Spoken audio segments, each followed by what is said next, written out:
No es habitual ver a un jugador de baja estatura como defensor central. Algunos incluso podrían decir que un técnico que lo coloca ahí está cometiendo un error garrafal.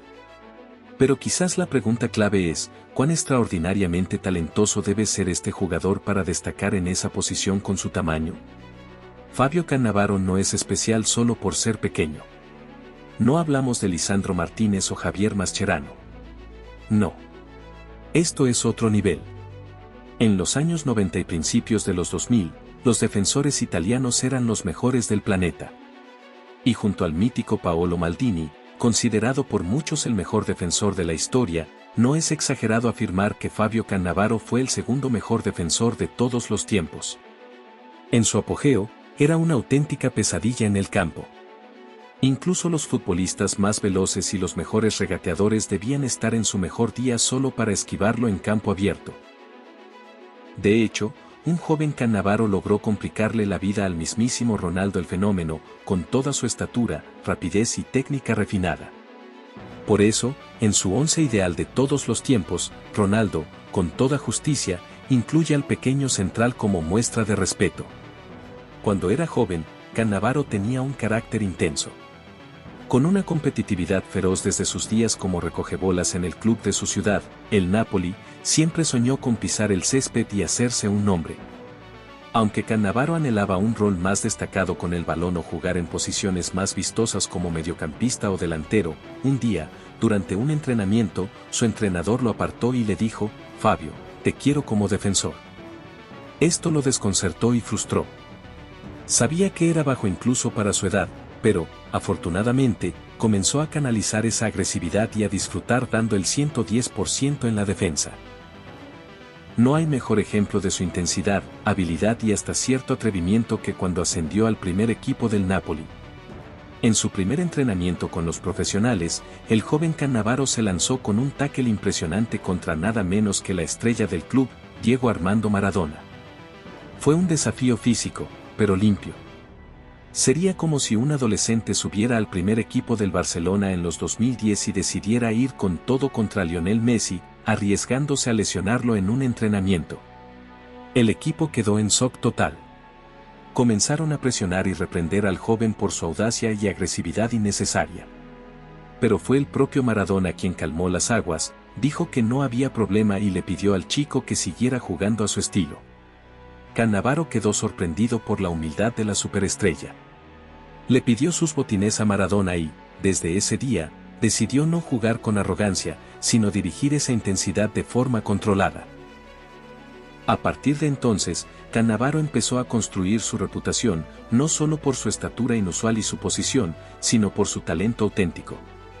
Con la selección italiana Sub-21, ayudó a conquistar el Campeonato Europeo Sub-21 de 1994. Pero con Maradona ya fuera del Napoli y los problemas financieros del club, la directiva no tuvo más remedio que vender a su joven promesa para recuperar fondos. Así, Cannavaro fue traspasado al Parma. Dejar el club de su ciudad pudo haber sido un golpe duro, pero fue en el Parma donde realmente comenzó a brillar y a ser reconocido como un defensor formidable. Allí formó su primera conexión con Gigi Buffon. Aunque el Parma no ganó títulos en sus primeros años, con Buffon en la portería y Cannavaro frente a él, crearon una defensa extremadamente sólida. A pesar de la falta de poder ofensivo del Parma, su estructura defensiva fue lo que consolidó sus resultados. En sus primeras 3 temporadas, el club siempre terminó al menos entre los 5 primeros de la Serie A. Mientras tanto, la joven dupla de arquero y central se ganó una gran reputación por mantener una de las porterías más seguras de la liga italiana. En la Eurocopa Sub-21 de 1996, Cannavaro no solo ayudó a Italia a ganar su segundo título consecutivo, sino que también fue nombrado jugador del torneo. Para un defensor, recibir ese reconocimiento dice todo lo que necesita saber. Cannavaro era un auténtico prodigio defensivo en desarrollo. El momento en que el mundo realmente empezó a fijarse en Cannavaro fue cuando debutó con la selección absoluta de Italia en las eliminatorias para el Mundial. El joven Cannavaro neutralizó por completo el ataque inglés. Estrellas como Andy Cole y Alan Shearer, 2 de los mejores goleadores de la historia de la Premier League, fueron anulados por el central de solo 1,75 metros. Sobre el papel, parecía que lo superarían fácilmente, pero en el campo, Cannavaro fue clave para que Italia mantuviera su arco en cero, frustrando cualquier intento del ataque inglés. La defensa italiana de esa época era, sin duda, la mejor del mundo. Y Cannavaro, que ya sorprendía a los aficionados del fútbol inglés, reforzaría aún más esa reputación en los años siguientes. A nivel de clubes, el Parma, con la ayuda de Cannavaro, comenzó a ganar trofeos. El Parma conquistó la Copa Italia y la Copa UEFA, lo que hoy conocemos como la Europa League. Luego, al inicio de la siguiente temporada, se enfrentaron a los gigantes del AC Milan, con todo el poder ofensivo de Shevchenko y George Weah.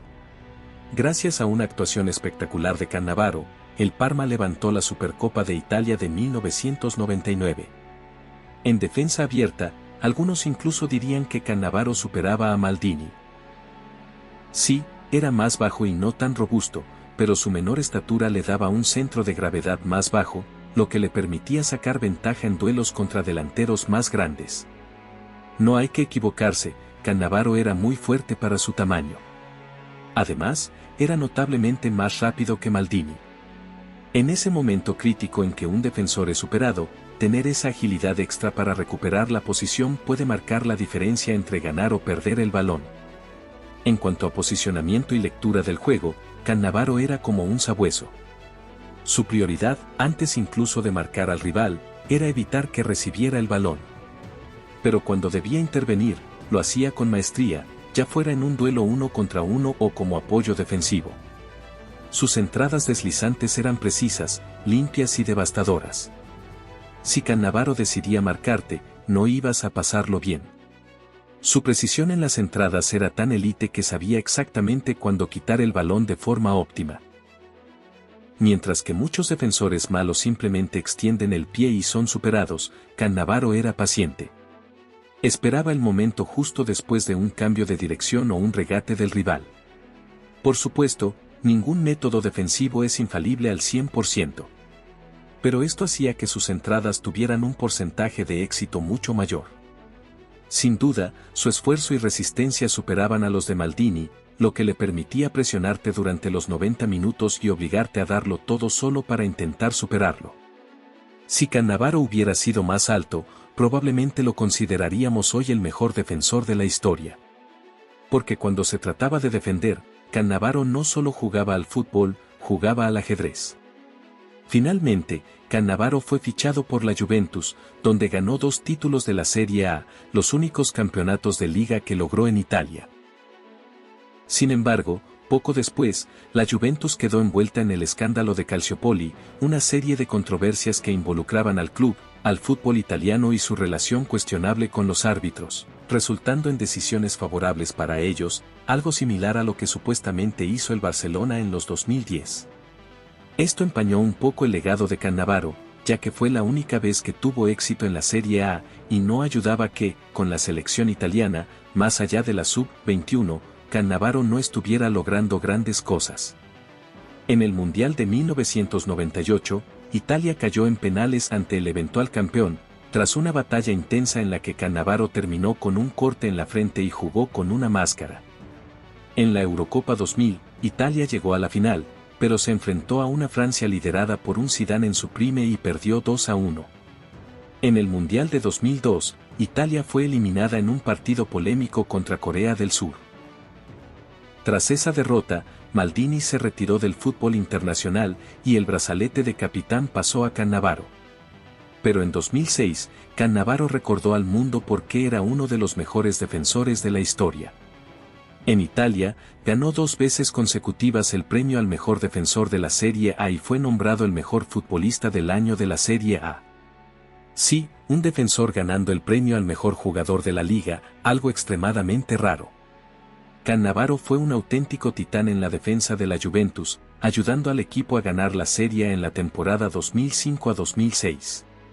Claro, como se mencionó, el título fue revocado por el escándalo de Calciopoli, pero con Cannavaro liderando la saga, la Juve terminó con 15 puntos de ventaja sobre el Inter de Milán y solo encajó 24 goles en 38 partidos. Ese verano, en el Mundial de 2006 en Alemania, jugó los 690 minutos de la campaña de Italia, y con él en la defensa, no concedieron ni un solo gol en jugada abierta. Su dominio defensivo fue tan abrumador que lo apodaron el Muro di Berlino, o en español, el Muro de Berlín. Mientras Italia se tomaba revancha contra su rival histórico, Francia, y levantaba la Copa del Mundo, Cannavaro se llevó el Balón de Oro en 2006, con todos los premios colectivos e individuales. Algunos podrían verlo como una decisión controvertida. Sabemos que los criterios del Balón de Oro no siempre son consistentes, pero, vamos, no se lo iban a dar a alguien que dio un cabezazo a otro frente a miles de millones, como hizo Zidane. Ronaldinho tuvo un mundial decepcionante. Thierry Henry perdió 2 finales importantes con el Arsenal y Francia. Cannavaro simplemente fue mejor que Buffon en ese torneo. Además del Balón de Oro, Cannavaro es el único defensor en la historia nombrado jugador mundial de la FIFA. Tras el mundial, fichó por el Real Madrid, donde ganó 2 Ligas de España y una Supercopa antes de retirarse años después. Es cierto que pasó gran parte de su carrera en clubes con menos éxito, lo que tal vez explica por qué no tiene la fama de un gran ganador más allá del Mundial de 2006, especialmente considerando lo dominante que era el AC Milan en la Serie A, opacando las habilidades menos vistosas de Cannavaro. Pero, desde un punto de vista puramente individual, puedes contar con los dedos de una mano a los defensores que realmente superaron a Fabio Cannavaro. Su Balón de Oro es un recordatorio para todos los defensores de que, aunque su rol no siempre sea valorado, aún pueden convertirse en los mejores del mundo. Incluso en la posición considerada por muchos como la menos emocionante del fútbol,